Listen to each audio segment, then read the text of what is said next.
할렐루야. 오늘 하루의 첫 시간을 이사야서 6장 말씀으로 시작하시는 우리 모든 성도님들께 주님의 사랑과 은혜로 축복합니다. 잠시 기도하고 우리 말씀 나누겠습니다.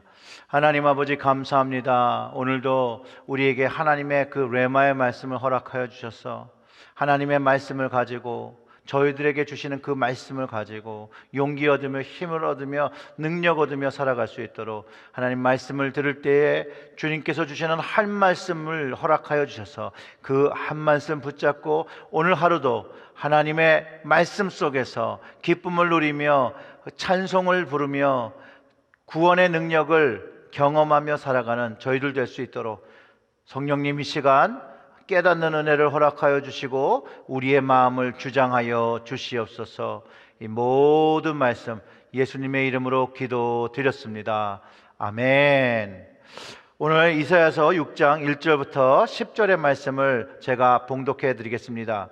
우시야 왕이 죽던 해에 내가 본즉 주께서 높이 들린 보좌에 앉으셨는데 그의 옷자락은 성전에 가득하였고 스랍들을 모시고 섰는데 각기 16 날개가 있어 그 둘로는 자기 얼굴을 가리었고 그 둘로는 자기 발을 가리었고 그 둘로는 날며 서로 불러 이르되 거룩하다 거룩하다 거룩하다 만군의 여호와여 그의 영광이 온 땅에 충만하도다 하더라.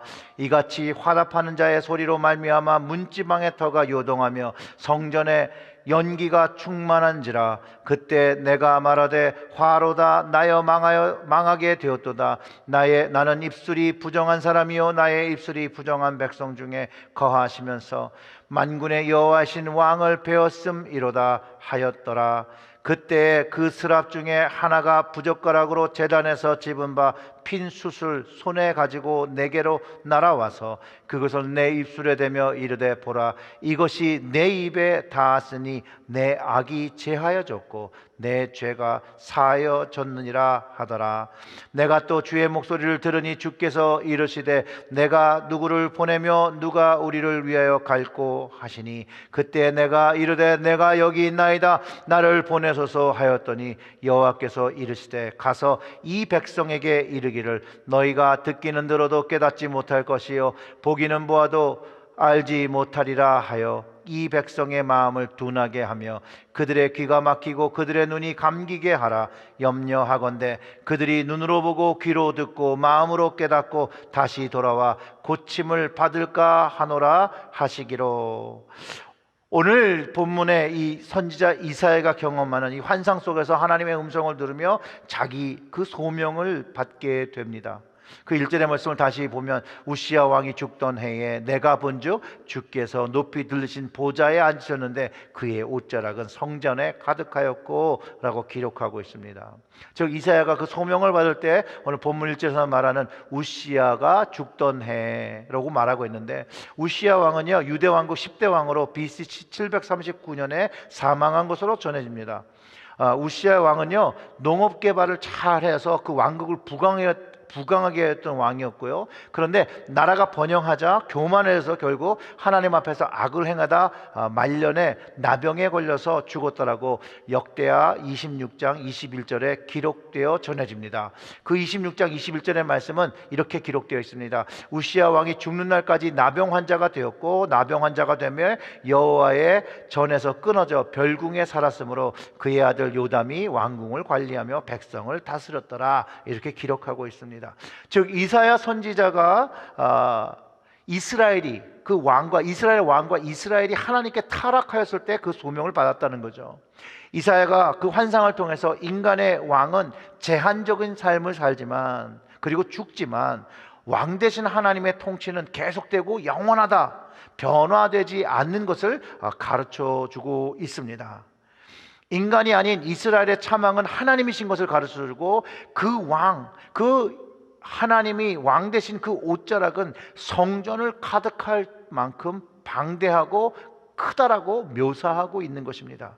그 하나님의 영광 앞에는 누구도 설 수 없고 오직 스랍들만이 그 왕 대신 하나님을 영광을 노래합니다. 이 스랍 역시도 그 천사도 감히 하나님의 영광을 쳐다볼 수 없어서 두 날개로 얼굴을 가리고 두 날개로 가리를 가리고 두 날개로 날고 있다라고 본문이 기록하고 있습니다. 이 환상을 통해서 하나님의 임재를 경험한 이사야가 자기 죄를 인식하게 되며 이렇게 고백하죠. 그 5절이 그때에 내가 말하되 화로다 나여 망하게 되었도다. 나는 입술이 부정한 사람이요 나는 입술이 부정한 백성 중에 거주하면서 만군의 여호와신 왕을 배웠음이로다 하였더라, 이렇게 얘기하는데, 하나님의 임재와 그 만남을 경험한 사람들의 모든 공통점이요, 자기 죄를 깨닫고 회개한다는 실제적인 증거가 성경에 수없이 담겨 있습니다. 이건 성서적으로 뿐만 아니라 교회 전통적으로도 이성적으로도 경험적으로도 모두 되어지는 것, 하나님을 마주하는 그 엔카운터링을 경험할 때에 나타나는 현상이라는 것이죠. 그리고 하나님을 만나게 되면 그 거룩하시고 의로우신 하나님의 임재 안에서 우리의 죄들이 드러날 때 하나님은 그 죄를 용서해 주시는 방법을 이미 가지고 계시다는 거예요. 이사야가 자기의 죄를 고백하며 이제 망하게 되었다, 이제 심판받을 수밖에 없다라고 스스로 결론 내릴 때 스랍이 제단에서 숯을 갖다가 손으로 가져와서 이사야에게 이렇게 하죠. 그 7절에 기록되어 있는데, 그것을 내 입술에 대며 이르되 보라, 이것이 내 입에 닿았으니 내 악이 제하여졌고 내 죄가 사하여졌느니라. 근데 여러분, 여기서 오해하면 안 됩니다. 하나님의 뜻이 그를 용서하기 위해서 단에서 숯을 가지고 입을 닫게 했기 때문에 죄가 사해졌다고 하는데, 단의 그 숯이 이사야의 죄와 악을 사한 것이 아니에요. 또 천사가 이사야의 죄와 악을 사한 것이 아니에요. 하나님의 용서와 그 뜻과 의지가 스랍과 그 숯을 통해서 이사야가 갖고 있는 악이 제해지고 죄가 사야지는 것이 선포되어지고 가르쳐졌다라는 거예요. 그리고 이제 그 죄가 사여진 후에 이사야가 주의 목소리를 듣게 되죠. 즉 죄는요, 우리와 하나님의 사이를 막는, 대화를 단절시키는 것이고 우리의 귀를 막게 하는 것, 우리의 눈을 못 보게 하는 것이라는 거예요. 근데 그 죄가 하나님의 방법으로 용서함을 받으면, 우리에게는 십자가의 은혜로 용서함을 받으면 주의 목소리를 듣게 됨을 가르쳐주고 있다는 거예요. 주님과 우리의 사이를 가로막고 있는 이 죄가 없어지면 하나님의 말씀이 들리고 성령의 감동으로 하나님의 뜻을 듣게 된다는 것이죠. 혹시 오늘 이 아침에 우리의 현재 죄가 혹시 하나님과 우리의 사이를 막고 있어서, 우리의 귀를 막고 있어서, 우리의 눈을 가리고 있어서 하나님을 보지 못하고 주님의 음성을 듣지 못하고 있는지, 우리의 죄에 대해서 민감해야 되고 우리의 죄에 대해서 점검해야 된다는 것이에요. 자, 우리는요, 하나님의 용서의 뜻과 의지로 주님의 십자가를 통해서 우리가 죄사함을 받았습니다. 이 십자가의 용서를 경험한 사람은요, 하나님 사이에 막혔던 그 죄가 없어지는 거예요. 이 죄가 없어지니까 이사야가 그 주님의 음성을 들었던 것처럼 우리도 주님의 음성을 이사야 같이 듣게 되는데, 결국은 우리에게 소명이 있다는 것, 하나님께서 주신 부르심이 있다는 것을 깨닫게 된다는 거예요. 이사야를 부르시는 소명을 통해서 나에게 주신 소명이 무엇인지를 사실상 오늘 이 아침에 다시 한번 돌아봐야 되는 것이에요. 이사야서 그 6장 8절과 10절에서 이렇게 얘기하죠. 내가 또 주의 목소리를 들으니 주께서 이르시되 내가 누구를 보내며 누가 우리를 위해서 갈고 하시니, 그때 내가 이르되 내가 여기 있나이다 나를 보내소서 하였더니, 여호와께서 이르시되 가서 이 백성에게 이르기를 너희는 듣기는 들어도 깨닫지 못할 것이요 보기는 보아도 알지 못하리라 하여 이 백성의 마음을 둔하게 하여 그들의 귀가 막히고 그들의 눈이 감기게 하라. 염려하건대 그들이 눈으로 보고 귀로 듣고 마음으로 깨닫고 다시 돌아와 고침을 받을까 하노라 하시기로, 이렇게 말씀하시는데, 하나님은 이사야를 하나님 백성에 보내셔서 하나님의 말씀을 전하는 통로로 사용하신다는 거예요. 그래서 누구를 보내야 될지 모른다고 할 때 자신이 willingly 제가 가겠습니다, 주님 제가 갈게요 라고 고백하는 거예요. 주님께서 그의 죄를 용서하시고 심판을 면하게 하시고 구원하신 그 감동으로 그 은혜를 경험하며 자신이 volunteer 하는 거죠. 그런데 우리도요, 동일하게 예수 그리스도의 십자가를 통해서 죄사함과 구원을 은혜로 경험했다는 거예요. 주님 역시 우리를 사용하셔서 복음의 통로와 구원의 통로를 사용하시려고 하신다는 것이에요. 그런데 우리의 고백은 이사야의 고백 같습니까? 예수님께서 내가 누구를 보내면 누구 우리를 위하여 누가 갈까라고 물어보실 때 우리는 정말로 주님 제가 가겠습니다, 주님 내가 여기 있습니다, 나를 보내소서 라고 고백하실 수 있는 마음이 오늘 이 아침에 있으십니까? 주님 앞에서 정직하게 대답해야 합니다. 이사야가 보내진 그 백성, 들어도 듣지 못하고 깨닫지도 못하고 보아도 알지 못하는 그 영적인 귀와 눈이 작동하지 않는 사람들에게 보냈어요. 우리 역시도요, 주님이 우리를 보내시는 그곳은 쉽고 안락한 자리가 아니에요. 예수님이 분명히 우리가 주님을 쫓기 위해서 우리가 우리 자신을 부인하고 자기의 십자가를 지고 쫓아야 하는 그런 어려운 길, 좁은 길이라고 가르쳐 주셨다라는 것이죠.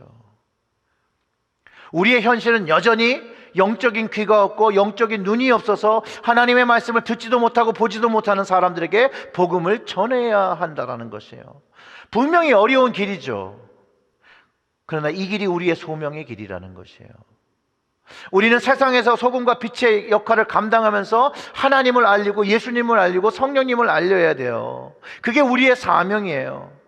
죄사함을 받으신 저와 여러분들이, 주님이 이렇게 말씀하세요. 추수할 것이 너무 많은데 일꾼이 없다라고 하실 때에 주님이 누가 주님을 위해서 일해줄 수 있을까라고 말씀하시는데, 혹시 우리가 이사야처럼 내가 여기 있나이다 나를 보내소서라고 응답하면서 잠언 25장 13절에 그 충성된 사자가 하는 것처럼, 그 충성된 사자는 그를 보내신 이에 마치 추수한 날에 얼음 냉수와 같아서 능히 그 주인의 마음을 시원하게 하느니라, 라는 말씀처럼 우리의 주님의 마음을, 하나님의 마음을 시원하게 할 수 있는 그런 마음이 있냐는 것이죠. 행동이 있냐는 것이죠. 순종이 있냐는 것이죠. 사랑하는 성도 여러분, 이사야가 그것을 했다는 거예요. 충성된 사자가 되어서 주님 내가 여기 있사오니 나를 보내소서라고 하며 얼음 냉수와 같이 그 하나님의 마음을 시원케 했다는 거예요. 사랑하는 성도 여러분, 우리 하나님과 우리 주님의 마음을 얼음 냉수와 같이 시원하게 해드리는 충성된 자녀가 되기 위해서 오늘 주님 내가 여기 있사오니 나를 보내서 주의 일을 이루어 주시옵소서, 이렇게 기도하고 삶의 자리에 가서 주님의 복음을 전하고 빛과 소금의 이 역할 감당하시기를 주님의 이름으로 축원합니다. 기도하겠습니다. 하나님 아버지, 우리를 구원하시고 우리를 구원의 통로로 사용하시려는 그 주님, 오늘도 주님께서 추수할 일꾼을 찾을 때 찾지 못할 때 내가 오늘 주님께 나와 주님 제가 여기 있사오니 제가 그 일을 감당하겠습니다 라는 고백드리며 주님의 마음을 시원케 하는 저희들의 하루가 되어질 수 있도록 성령님 저희들과 함께 동행하시고 한 말씀 주신 이것 마음에 품고 순종하는 하루 될 수 있도록 주께서 역사하여 주시옵소서. 이 모든 말씀 우리 구주 예수님의 이름으로 기도드렸습니다. 아멘.